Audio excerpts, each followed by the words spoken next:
ही दुर्घटना कुठं झाली? ते आपले मंगलमूर्ती चौकात 8:15च्या दरम्यान याचे ते झाड पडलं आणि मी कॉल केलं त्यांना फायर ब्रिगेड आणि नंतर पोलीस स्टेशनला वगैरे कॉल केलेले. ते आले, ते वेळेवरती नंतर आले. ह्या दुर्घटनेमध्ये काय काय आहे तुम्ही आता? ह्या भरपूर ठिकाणी गाड्याचं बरोबर नुकसान झालेलं आहे.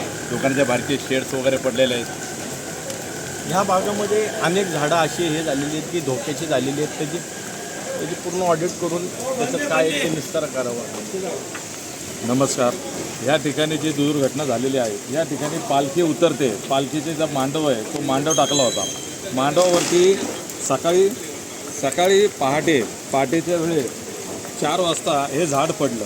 जर हे 7-8च्या दरम्यान पडलं असतं तर या ठिकाणी खूप नागरिक असतात. त्या नागरिकाचे जीवितहानी झाली असती. मी ह्या माध्यमातून सांगतो की पुणे महानगरपालिकेने वारकरी येणारे म्हणून सगळीकडे मांडव टाकलेले आहेत. पण पाऊस जे आता 1-2 दिवस झालं पाऊस खूप मोठ्या प्रमाणामध्ये हळूहळू सुरू झालेला आहे. त्याच्यामुळे महानगरपालिकेला विनंती करतो की त्यांनी सगळ्या झाडांचं ऑडिट करून त्या ठिकाणी जे वृक्ष पडण्यासारखे आहेत ते काढावेत आणि ज्या वृक्षांचा विस्तार खूप वाढलेला आहे त्याची फांद्या कट कराव्या, हे अशी मी महानगरपालिकेला सांगतो. आणि जी जीवितहानी होणार आहे त्याच्यापासून नागरिकांना वाचवावं असं मी या ठिकाणी आवाहन करतो.